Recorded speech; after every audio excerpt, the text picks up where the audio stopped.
Social ಮೀಡಿಯಾದಲ್ಲಿ silent ಆಗಿ ಎಲ್ಲವನ್ನೂ ನೋಡೋ ಜನ ಇರ್ತಾರಲ್ಲ, ಬನ್ನಿ ಅವರ ಸೈಕಾಲಜಿ ಏನು ಅಂತ ನೋಡೋಣ.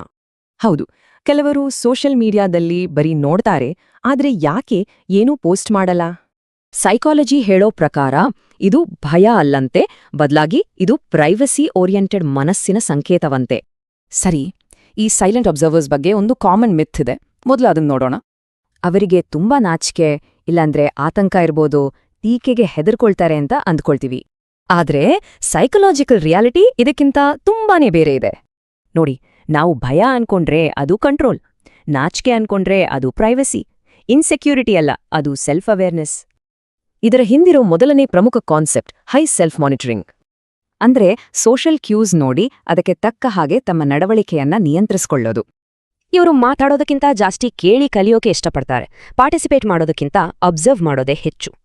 ಹಾಗಾಗಿ ಇದು ಭಯದ ವಿಷಯವೇ ಅಲ್ಲ, ಬದಲಿಗೆ ತಮ್ಮ ಪ್ರೈವಸಿಗೆ ಹೆಚ್ಚು ಬೆಲೆ ಕೊಡೋದು. ಅವರು ಮೊದಲು ಪರಿಸ್ಥಿತಿಯನ್ನ ಅಬ್ಸರ್ವ್ ಮಾಡ್ತಾರೆ, ಅನಲೈಸ್ ಮಾಡಿ ಆಮೇಲೆ ಎಂಗೇಜ್ ಆಗಲ್ಲ ಅಂತ ನಿರ್ಧಾರ ಮಾಡ್ತಾರೆ. ಇದೇ ವಿಷಯ ಅವರ ವ್ಯಾಲಿಡೇಷನ್ ಅಥವಾ ಮನ್ನಣೆಯನ್ನ ಹೇಗೆ ನೋಡ್ತಾರೆ ಅನ್ನೋದಕ್ಕೂ ಕನೆಕ್ಟ್ ಆಗುತ್ತೆ.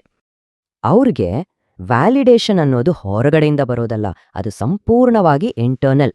ಅಂದ್ರೆ ಸೋಷಿಯಲ್ ಮೀಡಿಯಾದ ಲೈಕ್ಸಿಂದ ಸಿಗೋ ಆ ಡೋಪಮಿನ್ ಕಿಕ್ ಇದೆಯಲ್ಲ, ಅದು ಇವರಿಗೆ ಬೇಕಾಗಿಲ್ಲ. ಹಾಗಿದ್ರೆ ಇದೆಲ್ಲದ್ರಿಂದ ನಮಗೆ ತಿಳಿಯೋ ಮುಖ್ಯವಾದ ವಿಷಯ ಏನು?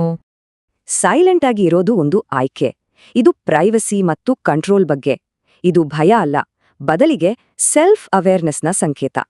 ಪೋಸ್ಟ್ ಮಾಡೋದು ಮಾತಾಡೋ ಹಾಗೆ ಆದ್ರೆ ಸೈಲೆಂಟ್ ಆಗಿ ನೋಡೋದು ಒಂದ್ ರೀತಿ ಕೇಳಿದಾಗೆ ಅಲ್ವಾ? ಯೋಚನೆ ಮಾಡಿ.